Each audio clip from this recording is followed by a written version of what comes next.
مقابلے میں کسی کی کوئی حیثیت نہیں ہے۔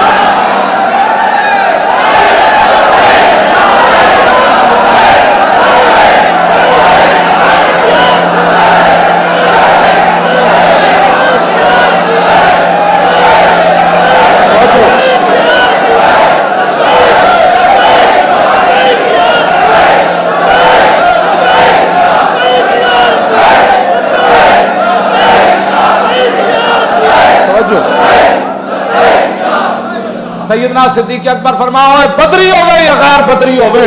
حضور دی ختم نبوت واسطے جاؤ، مدینہ لکا ہو جائے، صدیق نو ٹنگوں پکڑ کے درندے لے جان، جاؤ حضور دی ختم نبوت واسطے۔ نابینے بھی چلے گئے، عشرہ مبشرہ بھی چلے گئے، تم کیا باتیں کرتے ہو؟ اقلیتوں کے یہ حقوق نہیں ہے،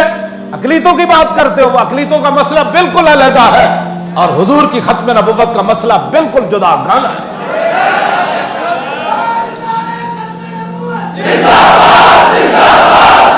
توجہ جی،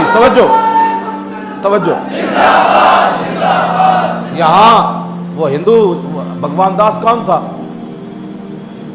ہندو تھا، ہم نے تو نہیں بولا اس کے بارے میں، بات وہ اور ہے، جدا گانا ہے بات۔ ہاں اتنے جناب ہندو بھی وزیر رہے تھے، بڑے بڑے عہدے تے بھی رہے، کدی کوئی بولے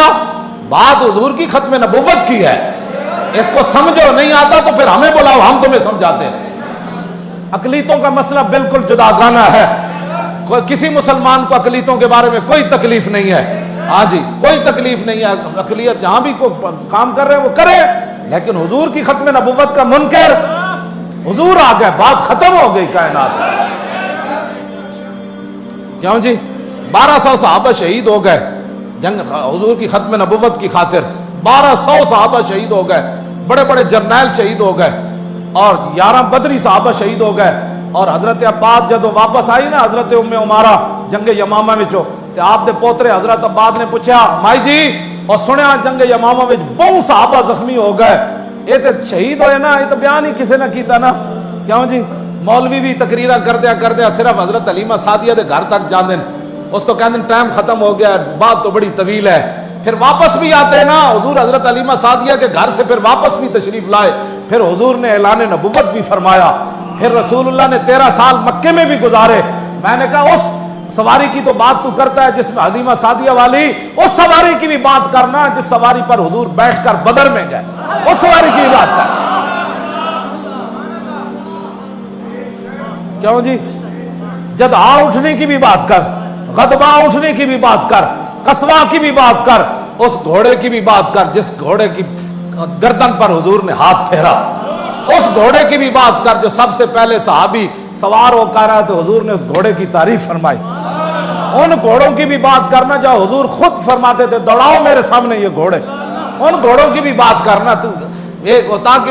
اس لیے کہ آگے تو پھر کفر کو تکلیف ہوگی نا، اس گھوڑے کی بھی گل کرنا جس گھوڑے ہوتے رسول اللہ سوار سن تے سعد بن معاذ دا لگام پکڑے ہوئے سی بدر دی طرف گئے، اس خچر دی بھی بات کرنا،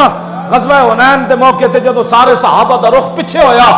تے رسول اللہ تنے تنہا سفید خچر ہوتے جا رہے سن تے حضور خود نعرہ لگا رہے سن انا النبی لا کذب انا ابن عبد المطلب، فرماؤ اے سارے آوازن والے سارا کفر تم میری تلاش میں ہو نا، میں وہ محمد عربی ہوں، آؤ اس خچر کی بھی بات کرنا، کیوں جی اس خچر کی بھی بات کرنا حضور جس پر سوار تھے، میٹھا میٹھا جتنا بھی ہے بھائی جس کے کفر کو تکلیف نہ ہو، جس سے کفر کا جگر جو ہے وہ چھلنی ہو جائے، کلیجہ 2 ٹکڑے ہو جائے، انہیں تے گردے تے دل جواب دے جان، حضور کی وہ سیرت بیان کر، آسان نہ ہو تو کلیمی ہے کار بے بنیاد، رشی کے فاقوں سے ٹوٹا نہ برہمن کا تلسم، اقبال کہندا ہے انہیں گلاں جادوگری نال کوئی تھوڑا ہوندا، اپنے آپ نو بدلو چلے ہو، کس طرف جا رہے ہو، آن والیاں نسلاں کیویں تواڈیاں کرن گیاں، انہاں نسلاں نو اگر بچانا ہے، آن والیاں نسلاں نو ولولہ دینا ہے کہ اسی اسلام دے پیروکار ہاں، ساڈے دلاں وچ حضور دی محبت موجود ہے، ہاں ساری کائنات ادھر دی ادھر ہو جائے، ساری دنیا ہوا وچ اڑ جائے، ساری دنیا سونے دے محل بنا لوے تے ساڈی اکھ متاثر نہیں ہوئے گی، کیوں جی ساڈی اکھ متاثر نہیں ہوئے گی، اس واسطے کہ ہمارے دلوں میں حضور کی محبت موجود ہے۔ ہاں اگر اللہ نے کچھ دیا ہے نا تو دین کے بارے میں 1000 بار سوچا کرو، دین کے معاملہ میں کروڑ بار پہلے سوچا کر، ہاں حضور کی امت سب کچھ برداشت کر سکتی ہے، لیکن اپنے نبی کی عزت آبرو اور ختم نبوت کے بارے میں بال کا بھی کروڑواں حصہ کوئی کوتاہی برداشت نہیں کرتا۔ تاجدار ختم نبوت زندہ باد، زندہ باد، تاجدار ختم نبوت زندہ باد، زندہ باد، تاجدار ختم نبوت زندہ باد، زندہ باد، تاجدار ختم نبوت زندہ باد، زندہ باد، تاجدار ختم نبوت زندہ باد، زندہ باد۔ پاکستان کا مطلب کیا؟ لا الہ الا اللہ۔ دستور ریاست کیا ہوگا؟